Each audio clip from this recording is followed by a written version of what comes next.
안녕하십니까, 윤석평 변호사입니다. 오늘은 2025년 4월 21일입니다. 법인 파산이나 그리고 개인 파산에서 파산 선고를 받게 되면은 많은 변화가 일어나거든요. 그래서 법원이나 파산 관제인이 법인 파산이나 개인 파산에서 파산 선고 결정이 있으면 채무자 유의사항이라고 해가지고 어떤 유인물을 이렇게 배포를 해요. 주의하라고, 이런 행동 하지 말라고. 그래서 먼저 법인부터 말씀을 드리면은, 법인 파산 선고를 받은 채무자에 대한 주의사항, 이렇게 해가지고, 유의사항이 적혀 있습니다. 채무자는 뭐겠어요? 법인이나 기업이죠. 파산 절차 종료 시까지 파산 선고 시에 보유하고 있었던 모든 자산, 이거에 대한 관리 처분 권한을 대표이사나 대표자가 상실을 합니다. 자격 상실을 해요. 그리고 그거는 관리 처분 권한은 파산 관제인에게 이전이 돼요. 그래서 대표이사 역할을 못하게 되는 겁니다. 대표이사 역할을 파산 관제인이 하게 됩니다. 이거는 채무자회생법 제384조에 있습니다. 그리고 파산 선고 후에 채무자가 파산 재단에 속하는 재산에 관해서 법률 행위를 했을 경우에는 이건 무효거든요. 파산 관제인이 해야지 이전에 대표이사가 어떤 법률 행위를 할 수 없습니다. 그래서 그 법률 행위를 제3자들에게 또는 파산 채권자들이라든지 이런 제3자들에게 주장을 할 수가 없어요. 그리고 채무자는 법인이나 기업이죠. 근데 실제로는 대표이사나 대표자가 운영을 하지 않겠습니까?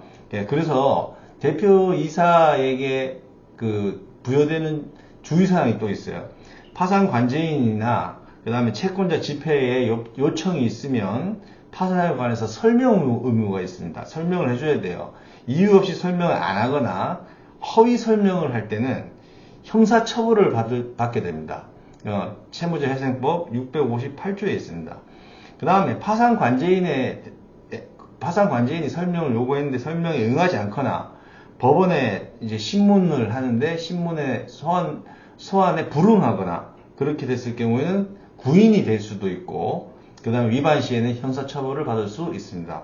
그리고 법인 파산 선고 시에 법인이 보유하고 있는 재산을 은닉, 숨기거나 손괴, 부시거나, 그 다음에 채권자에게 불이익한 처분을 하거나, 그 다음에 파산 재단, 이제 선고 시에 보유하고 있던 그 자산의 부담을 허위로 증가시키는 경우, 채무를 허위로 늘리거나 이렇게 하거나, 상업장부, 회계장부 이런 것들을 작성하지 않거나 부실기재 하게 된 경우에도 사기파산죄라는 죄가 있어가지고 처벌받을 수 있습니다.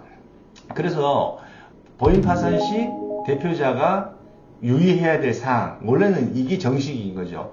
채무자에 대한 유의사항 이렇게 해놓으면 법인이 지켜야 될 사항으로 들리지 않겠습니까? 그렇고, 그 다음에 개인 파산도 개인 파산 선고가 나면 자기 재산에 대한 관리 처분 권한을 상실하고 개인 파산에서의 관제인에게 그 관리 처분 권한이 이전이 돼요. 그래서 개인 파산은 이제 주의사항을 이제 배포는 해주는데 이게 조금씩 틀립니다. 개인 파산 관제인이 배포해주는 그것들이. 근데 대표적으로 하나 소개시켜 드리면은 개인 파산이에요. 이제는 개인 파산에서 개인이 주의해야 될 사항, 아까는 법인이 주의해야 될 사항이고, 그래서 신청 후 이제 신용카드를 못 씁니다. 후불제 교통카드도 못 써요. 그리고 신청 전에 자동이체를 다 해지해야 됩니다. 이 해지하는 방법은 자동이체 통합관리 서비스라는 게 있거든요. 거기서 한 번에 일거에 다 해지할 수가 있어요. 그리고 수입에 관해서, 소득에 관해서 최저생계비 이상의 소득이 발생한 게 법원이나 파산관제인이 알게 됐다. 그러면 개인회생으로 가라. 이렇게 권고될 수도 있습니다. 그래서 소득신고, 4대 보험 가입을 해야 한다면은 최저생계비 이하의 소득으로 신고해야 하고, 개인 파산을 유지하려면 소득신고를 또 안 해도 4대 보험 미가입됐다 하더라도 최저생계비 이상의 소득이 발생하면 그 이상의 돈들은 현금으로 수령해야 돼. 근데 이거는 이제 파산 관제인이 나중에 이렇게 하게 되거든요. 그리고 법원 채권자들로부터 오는 우편물, 문자 이런 것들은 모두 개인 파산 관제인 사무실에다가 전달해 줘야 됩니다.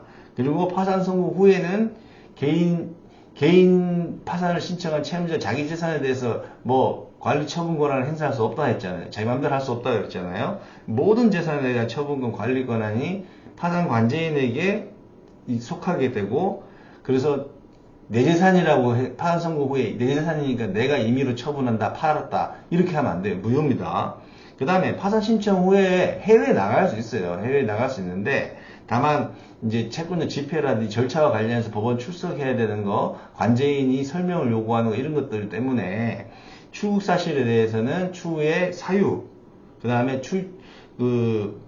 출국 자금, 해외에 갔다 그러면 돈이 쓰였을 거 아니에요. 비행기 값에 하시는 거, 이런 것들을 나중에 설명을 해야 돼요. 그리고 신청서, 개인 파산 신청서 접수 후 파산 선고 될 때쯤에 파산 관제인 사무실에서 파산 선고 기일을 유선으로 또 전화로, 문자로 이렇게 알려줍니다. 그러면 전화를 받거나 문자 메시지를 받으면 즉시 이제 대리인 사무실로 전달해 주면 됩니다. 그 다음에 적금, 예금, 청약저축 등은 이 상계 처리가 될 수 있거든요. 그 채권자가 적금, 예금, 그 다음에 청약저축, 여러 가지 보험 뭐 이런 것들을 보험 대출도 있는 경우, 그래서 요거는 상계가 될 수 있기 때문에 채권자가 임의로 추심해 갈 수가 있습니다. 그래서 신청서 접수 전에 이런 적금, 예금, 뭐 청약 부금 이런 것들은 해지를 하는 것이 하도록 하고 있습니다. 이런 것들 주의사항인데, 요게 유인물이 내용이 조금씩 다 틀립니다. 개인 파산에서 유의해야 할 사항인데 법인 거하고 좀 짬뽕되어 있는 걸 주기도 하고, 그 다음에 법인 파산에서 파산 선고 후에 주의사항인데 개인 거 내용이 막 섞여 있기도 하고 막 이래요. 그래서 제일 현명한 방법은 그 변호사한테 물어보는 게, 자기가 사건을 맡긴 변호사한테 이런 거 해도 됩니까? 하면 안 됩니까? 뭐 이런 것들을 물어서 확인받고 하는 게 제일 안전합니다. 왜냐하면 이 잘못했다가는 뭐 그 법률 행위가 무효가 되는 것에 그치지 않고 형사처벌까지도 될 수 있는 상황이 발생하면 안 되지 않습니까? 그래서 법인 파산에서의 채무자 주의사항, 그 다음에 개인 파산에서의 채무자 주의사항이 내용이 달라요. 그래서 이걸 구분해서 저처럼 설명을 해야 되는데, 이 짬뽕으로 유인물도 뭐 나오기도 하고 이렇게 해서 혼란을 빚을 수가 있습니다. 그래서 법인이든 개인이든 파산 선고 후에 주의해야 될 사항에 대해서는 변호사한테 물어보고 확인받고 자문을 받아서 행동하면은 아무런 지장이 없어요. 불상사가 일어나지 않습니다. 자, 그래서 오늘은 법인 파산 선고 후 법인이, 그러니까 대표자가 주의해야 될 사항, 개인 파산 선고 후 신청한 채무자가 주의해야 될 사항, 이런 것들은 법원이나 파산 관제인이 배포를 해주는데 그 내용이 약간씩은 다 다르다. 그리고 혼합해서 생각해 버리면은 헷갈리기 시작합니다. 그래서 사건을 맡긴 담당 변호사에게 자문을 받고 행동하시면 아무런 문제가 없다. 이렇게 아시면 되겠습니다. 여기까지 시청해주셔서 감사드리고 구독과 좋아요 많이 눌러주시기 바랍니다. 감사합니다.